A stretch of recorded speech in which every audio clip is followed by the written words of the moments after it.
aphoristic appendage to On Truth-Telling. 551 to 600.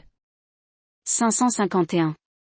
Un principe que les nations belligérantes suivent depuis des temps immémoriaux consiste à accuser l'ennemi des pires choses imaginables, tout en faisant elles-mêmes le plus grand mal. 552. Pratiquement tous les discours, et en particulier les discours formels, sont marqués par la sensibilité morale de l'époque. Très souvent, ce penchant, qui peut aussi être considéré comme une affectation, prend la forme d'une prise en compte, on ne la laisse pas passer dans la conversation, d'une pensée ou d'un sentiment socialement approuvé. Oui, bien sûr, je soutiens fermement X et je condamne catégoriquement Y, mais il me semble que... Cette façon de parler est particulièrement évidente lorsqu'un point ou une question qui ne peut être évitée est soulevée et qui, même de façon minime ou insignifiante, va à l'encontre de la narration dominante. 553. La morale est une pratique ancestrale qui, pour le moins, a tendance à identifier des valeurs locales à ce qui est ou devrait être partout et pour toujours. 554. Quoi? Vous dites qu'être partisan n'exclut pas de dire la vérité sur un sujet? Tout à fait. Mais il n'y a jamais qu'une seule affaire, il y en a toujours plusieurs et donc. 555.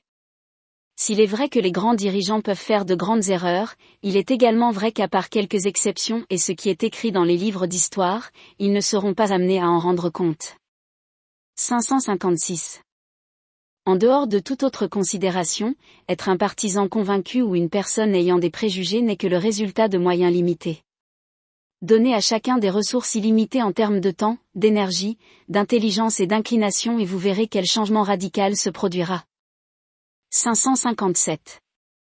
Lorsque nous cessons de communiquer pour une raison quelconque, souvent à peine comprise, avec un ami de longue date, un membre de la famille ou un être cher, c'est souvent en pensant que, avec un peu de chance, les choses changeront et que la situation s'inversera d'elle-même.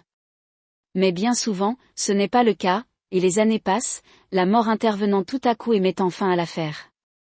C'est un peu comme si, sans le savoir et souvent bien avant cette rupture définitive, nous leur disions, c'était bien le temps que ça a duré. On se voit dans l'éternité. 558. Oui, c'est une pensée difficile à supporter. Non seulement la vie est faite de la chance des uns et du malheur des autres, mais il y a quelque chose de bien plus radical, à savoir que la chance des uns dépend entièrement du malheur des autres. Et pour aller encore plus loin, qu'en est-il si c'est la situation non seulement de certaines personnes, mais en fait de toutes? 559. Si les grandes œuvres du passé comme le Sphinx et les pyramides sont des mystères, les grandes œuvres de la nature le sont encore plus. 560. Oui, il semble que, de même qu'il y a beaucoup de gens qui trouvent plus facile de penser que de sentir, il y a beaucoup de gens qui trouvent plus facile de sentir que de penser. Faut-il s'étonner alors que toutes leurs valeurs, ou du moins une bonne partie d'entre elles, en découlent? Et, par ailleurs, faut-il s'étonner que, sur cette base, il y ait un fossé naturel entre les gens? 561. Existe-t-il une vérité absolument intolérable et destructrice? Que dire de celle-ci? Tout est en fin de compte inséparable de tout le reste. 562. Le type de protestation idéologique à venir avant le déluge pourrait être le suivant. Pensez à tous les animaux qui n'ont pas leur mot à dire sur ce que les gens leur font subir. Et vous appelez ça la démocratie? 563. Cet universitaire controversé est devenu une star parce qu'il s'est très bien exprimé sur un certain nombre de questions. Plus tard, il est devenu une vedette encore plus grande et s'est très bien prononcé sur un nombre beaucoup plus important de questions. Enfin, il est devenu une véritable superstar, et bien qu'il se soit toujours bien exprimé sur un grand nombre de questions, il s'est également exprimé moins bien sur certaines d'entre elles et même plutôt mal sur quelques-unes. 564. Un paradoxe, si les valeurs de la diversité culturelle et ethnique devenaient universelles, il n'y aurait pas de diversité de valeurs. 565. Ah, vous ne pensez pas que la moralité peut être transformée en marchandise? Imaginez un instant une loi qui interdirait aux médias l'utilisation de tous les mots à forte connotation politique. Il y a fort à parier qu'une grande partie de ce qu'ils écrivent ou parlent deviendrait alors aussi peu rentable que cet aphorisme. 566. Il semble qu'il y ait à la fois une certaine dose de stupidité et une certaine dose de sagesse dans toutes les tentatives d'appréhender le tout. Stupidité du point de vue que ces tentatives sont vouées à l'échec, Sagesse du point de vue qu'elles ont toujours une certaine valeur pratique, sociale ou politique. 567. Oui, les nouvelles d'aujourd'hui sont souvent controversées, mais elles sont aussi très répétitives. Il est donc facile de prédire que les gens finiront par s'en lasser. 568. Avec une vision suffisamment large de la question, il est tout aussi raisonnable d'envisager la mort comme un départ au firmament et une transformation en étoile que comme une déchéance et une décomposition du corps. 569. À chaque étape de la vie, il y a des choses que l'on peut faire que l'on ne pouvait pas faire avant et des choses que l'on faisait avant que l'on ne peut plus faire. L'astuce consiste à privilégier la première façon de voir la question plutôt que la seconde. 570. Lorsque nous profitons des bonnes choses de la vie, nous avons tendance à penser qu'elles dureront toujours. C'est comme si nous nous aveuglions volontairement sur toutes les preuves qui nous entourent et imaginons que nous sommes les seuls, pour une raison mystérieuse, à en être exemptés. 571. Au Moyen Âge, le christianisme a aidé les gens à entrer dans la vie, à la traverser et à en sortir. 572. Lorsqu'Alexandre Solzhenitsyn décrit les différents moyens de torture utilisés contre les prisonniers politiques en Russie soviétique, l'enfer de Dante ressemble à une visite dans un parc d'attractions. 573. Chaque enseignement ou doctrine peut avoir un aperçu de l'ensemble, c'est-à-dire qu'il peut faire des affirmations significatives sur ce qui est vrai. C'est pourquoi tant de choses ne sont pas totalement inacceptables ou dépourvues d'adeptes et de défenseurs. Bien sûr, un partisan n'acceptera pas cela.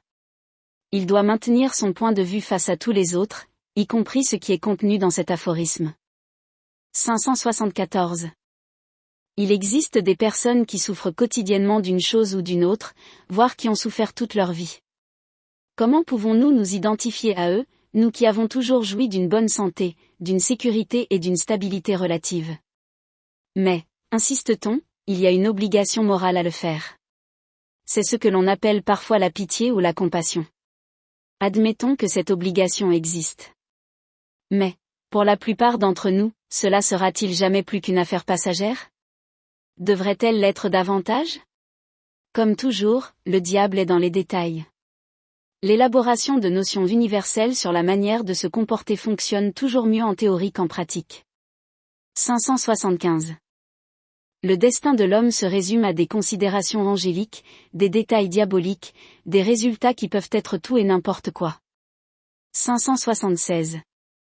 Il ne fait aucun doute qu'il existe au moins quelques personnes religieuses qui commettent secrètement des actes odieux. S'ils ne sont pas de véritables monstres, ils pensent probablement que Dieu, qui peut regarder dans leur cœur, leur pardonnera leurs offenses. En revanche, ils savent très bien que la société ne sera pas aussi tolérante. Se pourrait-il que ces personnes qui mènent essentiellement une double vie sachent au fond d'elles-mêmes que, alors qu'elles fondent leur vision sur des intentions, la société fondera la moralité de leur position sur les conséquences ou même sur les conséquences présumées et sur la nécessité d'une correction et d'une dissuasion. 577. Un aphorisme devrait éviter le langage courant sur les questions d'actualité car, bien souvent, il est truffé de suppositions qui ne sont jamais reconnues comme telles. 578. Pour dire les choses sans vernis et le plus simplement possible, le sexe ne peut devenir une préoccupation majeure que si l'on a l'estomac plein, un logement confortable, un corps en bonne santé et l'esprit libre de toute autre préoccupation. 579. L'instruction, la persuasion et la coercition constituent le cocktail de la cohérence sociale. 580. Quand on pense qu'il y a eu des sociétés où des personnes ont été emprisonnées et exécutées simplement parce qu'elles avaient des croyances religieuses ou politiques erronées, ou même parce qu'elles étaient simplement soupçonnées d'en avoir. 581. Pensez à ces choses desséchées appelées momies égyptiennes, puis pensez aux personnes qui ont construit les pyramides. Magnificence, morbidité et mortalité, tout en un. 582. Si l'on prend une position dans la vie, une façon de penser s'impose presque d'elle-même. 583. Et puis il y a ces exploits de l'humanité antérieure que la plupart d'entre nous ne connaissent pas ou auxquels ils ne pensent pas. Par exemple, il y a des centaines de milliers d'années, des gens ont commencé à se disperser à partir d'une partie du monde, en effectuant des voyages longs et difficiles en traversant des déserts, des montagnes, des rivières, des mers, des océans et des régions polaires, ils ont fini par trouver de nouvelles habitations et de nouvelles vies. 584. Il semble que James Joyce ait écrit son célèbre roman difficile, Finngan Wake, en se considérant comme la seule personne capable de le comprendre pleinement. 585. Il ne faut pas s'y tromper. Lorsqu'ils doivent faire face à des éléments étrangers considérés comme inamicaux ou hostiles, la plupart des hommes politiques, qu'ils soient de droite ou de gauche, préfèrent donner l'impression d'être durs et agressifs plutôt que justes et raisonnables. 586. Oui, c'est vrai. En politique comme dans d'autres domaines, on peut critiquer jusqu'à la fin des temps, mais mettre en place quelque chose qui fonctionne, c'est toujours une autre affaire. Par contre, il faut toujours faire attention à ce que l'on met en place, surtout en politique. Cela peut toujours s'avérer monstrueux. En effet, il y a encore une autre dimension potentiellement tragique, voire catastrophique. C'est que lorsque quelque chose est mis en place, il développe sa propre logique et son propre élan, devenant souvent indifférent aux autres préoccupations. Lorsque quelque chose fonctionne relativement bien dans la société, il vaut mieux faire attention à la manière dont on s'y prend pour l'améliorer encore. 587. Lorsqu'il s'agit de mettre en œuvre et d'appliquer certaines politiques, les administrateurs sont souvent très conservateurs, en ce sens que l'ouverture d'esprit et la liberté d'expression ne sont pas prioritaires, mais plutôt l'attention scrupuleuse et la fidélité à la pensée dominante. 588. Dans tout esprit partisan, aussi juste et honnête soit-il, une fausse note doit se glisser pour la simple raison qu'il ne peut jamais rendre justice à ce à quoi il s'oppose. 589.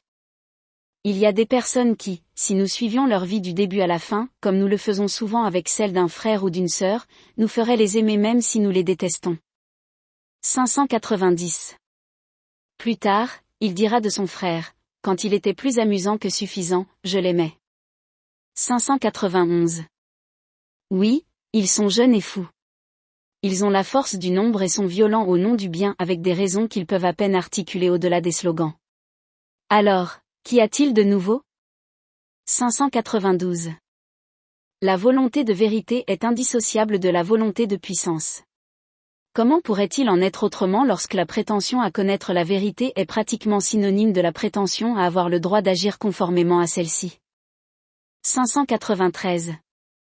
Disons que certaines choses, comme les relations diplomatiques et les affaires internationales, en particulier au plus haut niveau politique, sont traitées comme un gigantesque jeu à grands enjeux. Ne serait-il pas alors relativement facile pour les joueurs de se pardonner même les actes qui, dans la plupart des circonstances, seraient qualifiés de malveillants ? 594. Quand on est jeune, tout ce qu'on fait semble énorme. Quand on est plus âgé, une gloire passagère. 595. S'attaquer au d'un système est une chose, le remplacer par un système qui n'engendre pas ses propres abus en est une autre. 596.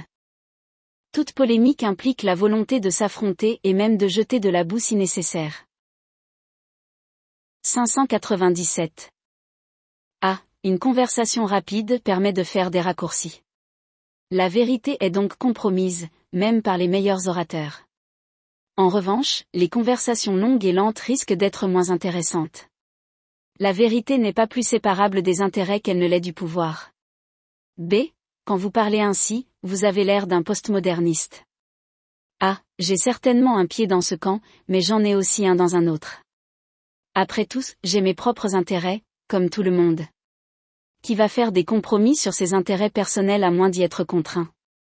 598. Se pourrait-il que des sujets d'actualité tels que la menace du réchauffement climatique dont parlent surtout les gens de gauche et la menace de la mondialisation dont parlent surtout les gens de droite soient, du moins tels qu'ils sont présentés au grand public et parviennent à toucher un grand nombre de personnes, des contre-vérités royales ? Il doit en être ainsi pour la simple raison que l'exagération et la répétition, ainsi que la sonnette d'alarme, sont des moyens très efficaces d'influencer les gens. 599.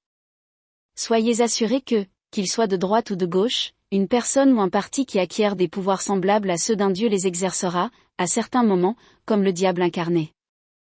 600. Un parti ou une faction qui veut changer le monde mais qui se heurte à une opposition sérieuse et quand n'y a-t-il pas d'opposition sérieuse, n'a pas d'autre choix, s'il veut réussir, que de jouer au tyran. En fin de compte, sa position morale se résume à ce principe éprouvé, la fin justifie les moyens.